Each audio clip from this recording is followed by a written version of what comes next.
In the pantheon of Greek gods, where Zeus ruled with thunder, Athena with wisdom, and Apollo with light, there existed one deity so violent, so bloodthirsty, and so despised that even his own parents could barely stand him. He was Ares, the god of war. Not the noble, strategic warfare of his sister Athena, but the brutal, chaotic, savage carnage of the battlefield. He was the god of bloodlust, of slaughter, of the primal rage that turns men into monsters. While other gods were worshipped with grand temples and elaborate festivals, Ares received only grudging acknowledgement, feared more than loved, respected more for his power than his character. This is the complete story of Ares, the most hated god on Mount Olympus, whose very existence embodied everything the Greeks feared about war. Ares was the son of Zeus, king of the gods, and Hera, queen of Olympus. Unlike many of Zeus's children who were born from his countless affairs, Ares was one of the few legitimate children of the divine marriage. Yet this legitimate birth brought him no favor. According to Homer's Iliad, Zeus himself told Ares, "To me, you are the most hateful of all gods who hold Olympus. Forever quarreling is dear to your heart, wars and battles." Even his own father despised him, seeing in Ares only mindless violence and chaos. The reason for this hatred becomes clear when we understand what Ares represented to the ancient Greeks. The Greeks distinguished between two types of warfare. There was the warfare of Athena, strategic, disciplined, fought for just causes with honor and intelligence. This was the warfare of the hoplite phalanx, of citizen soldiers defending their city-states, of tactical brilliance and noble sacrifice. Then there was the warfare of Ares, chaotic, brutal, savage, driven by rage and bloodlust rather than reason. This was the warfare of berserkers, of massacre, of battles where discipline breaks down and men become animals tearing each other apart. The Greeks admired Athena's warfare. They feared and despised Ares's. Ares was typically depicted as a powerful, handsome warrior in his prime, wearing full battle armor, bronze breastplate, plumed helmet, shield, and spear. But unlike Athena, who wore armor as a symbol of protection and justice, Ares wore it as an instrument of destruction. He was often shown covered in blood, his face twisted in rage or cruel pleasure at the carnage around him. His symbols were the vulture and the dog, scavengers that feed on the dead left behind by war. Ares lived for battle. He would descend from Olympus onto battlefields, not to help one side achieve victory, but simply to revel in the violence. He would fight alongside warriors, driving them into frenzies of bloodlust, making them forget strategy and honor in their desire to kill. The Greeks believed that when soldiers lost themselves in battle rage, when they stopped thinking and simply hacked and slashed in mindless fury, that was Ares possessing them.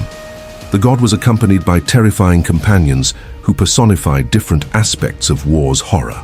His sons Phobos, fear, and Deimos, terror, rode with him into battle, spreading panic among warriors. The goddess Enyo, sometimes called his sister or consort, represented the destruction of cities. Ares, goddess of discord and strife, was his constant companion, sowing the seeds of conflict that would lead to war. Together, this group embodied everything horrific about warfare: the fear, the terror, the destruction, the chaos. Despite being the god of war, Ares was not particularly successful in combat, especially when facing other gods. In the Iliad, during the Trojan War, Ares fought on the side of the Trojans, while Athena supported the Greeks. When the two war deities finally clashed, Athena defeated Ares easily, striking him with a massive boulder that knocked him out of the fight. The message was clear: intelligent, strategic warfare, Athena, defeats mindless violence, Ares, every time. In another humiliating episode, the mortal hero Diomedes, with Athena's help, actually wounded Ares in battle. The god fled the battlefield screaming in pain and ran back to Olympus to complain to Zeus. Zeus had no sympathy, telling Ares he was a disgrace and that if he weren't his son, he would have been cast into Tartarus long ago. For a god of war to be wounded by a mortal and then run away crying was the ultimate humiliation, and it reinforced the Greek view that Ares was more about causing suffering than actually being an effective warrior. Perhaps the most famous story about Ares involves his affair with Aphrodite, goddess of love and beauty. Aphrodite was married to Hephaestus, the god of blacksmiths and craftsmen, an arranged marriage she had never wanted. She was beautiful, passionate, and desired by many gods, while Hephaestus was lame, ugly, and spent his time working at his forge. Aphrodite and Ares began a passionate affair, meeting in secret whenever Hephaestus was away. But Hephaestus, despite his appearance, was clever. Helios, the sun god who sees everything, told Hephaestus about the affair. The blacksmith god devised an ingenious trap. He forged an invisible net of unbreakable chains, so fine they couldn't be seen, but so strong even gods couldn't break them. He placed this net over Aphrodite's bed, then pretended to leave for a trip. Ares and Aphrodite, thinking they were safe, met for their tryst. At the moment of their passion, Hephaestus triggered the trap. The invisible net fell over them, binding them together in their compromising position, completely unable to move or escape. Hephaestus then called all the gods of Olympus to come witness his wife's adultery. The gods gathered and laughed at the sight of Ares and Aphrodite trapped naked together. Apollo joked with Hermes, asking if he would mind being trapped like that with Aphrodite. Hermes replied he would gladly endure it, even if there were 3 times as many chains and all the gods and goddesses were watching. The goddesses, more modest, stayed away from the embarrassing scene. But the male gods thoroughly enjoyed Ares's humiliation. Eventually, Poseidon convinced Hephaestus to release them, promising that Ares would pay compensation for the insult. Ares fled in shame to Thrace, his favorite mortal land, while Aphrodite went to Cyprus. Despite this humiliation, the affair continued, and Aphrodite bore Ares several children, including Phobos, Deimos, and Harmonia. Some myths also name Eros, Cupid, as their son, though other traditions give him different parentage.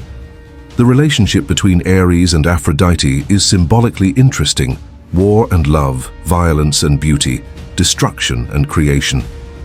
Some scholars interpret this as representing how passion and violence are closely linked, how the same intense emotions that drive people to love can also drive them to war. Others see it as showing that even the most brutal force, Ares, can be temporarily tamed by beauty and desire, Aphrodite. Ares had other lovers and children as well. With mortal women, he fathered numerous sons who inherited his violent nature. Many became bandits, tyrants, or warriors known for their cruelty. The Amazons, the legendary tribe of warrior women, were said to be daughters of Ares, inheriting his love of battle, but channeling it with more discipline than their father ever showed. One of Ares's most famous mortal children was Cycnus, a bloodthirsty warrior who built a temple to Apollo using the skulls of travelers he murdered. Heracles eventually killed Cycnus, and when Ares tried to avenge his son, Heracles wounded the god and drove him away. Once again, Ares was defeated, this time by a mortal hero. Despite his fearsome reputation, Ares could occasionally show different qualities. When his daughter Alcippe was assaulted by Poseidon's son Halirrhothios, Ares killed the attacker to protect her. He was put on trial for murder, the first murder trial in Greek mythology, held on a hill in Athens that would forever after be called the Areopagus, Hill of Ares. The gods judged him and acquitted him, ruling that his act was justified defense of his daughter. This story shows that Ares, despite his bloodthirsty nature, could act to protect those he loved. The worship of Ares in ancient Greece was notably limited compared to other Olympians. While Zeus had temples throughout the Greek world and Athena had the magnificent Parthenon in Athens, Ares had few temples and received little regular worship. The Greeks respected his power and acknowledged his role in warfare, but they didn't want to encourage his influence. They preferred to honor Athena, hoping for her type of warfare rather than his. Ares was more popular in Thrace and Sparta. The Spartans, famous for their military culture, saw more value in Ares than other Greeks did. They had a statue of Ares in chains, symbolizing that they kept the god of war bound in their city. War was always present in Sparta, never allowed to leave.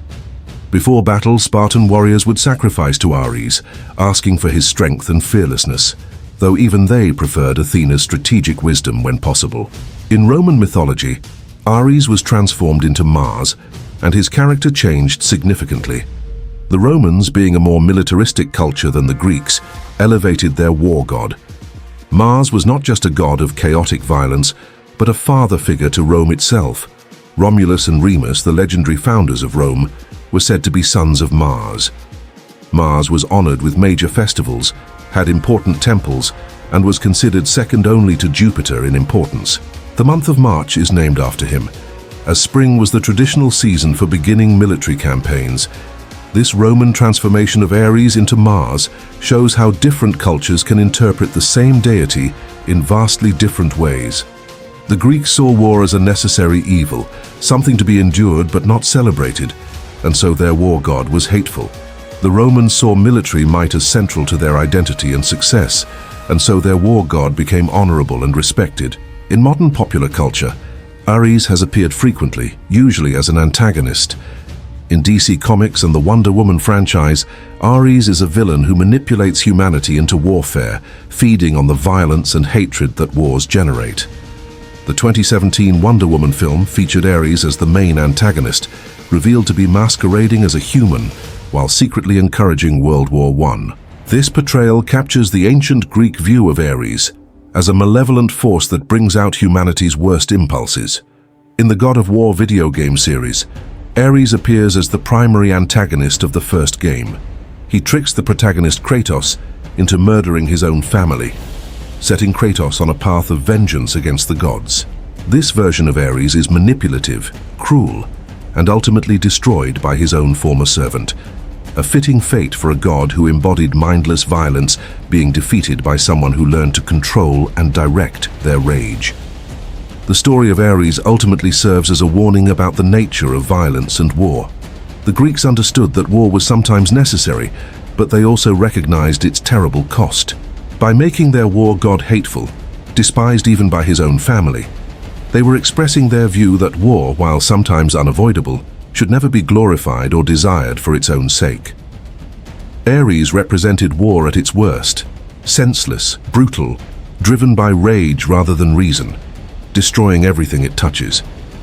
Ares reminds us that violence, even when it seems powerful, is ultimately self-defeating. He was constantly humiliated, defeated by his sister Athena, wounded by mortals, trapped and mocked by Hephaestus, and hated by his own father. His affairs produced children who were often as troubled and violent as he was, spreading his curse of bloodshed to new generations. He was the most powerful of warriors, yet somehow always ended up defeated and humiliated. In our modern world, where wars still rage and violence still claims countless lives, Ares remains relevant. He represents the seductive appeal of violence, the rage that makes people abandon reason, the bloodlust that turns humans into monsters. But he also represents the ultimate futility of violence, powerful in the moment, but ultimately hollow, respected through fear but never loved, capable of destroying but never creating. The Greeks were wise to hate their war god, understanding that while his power might sometimes be necessary, his nature should never be admired or emulated.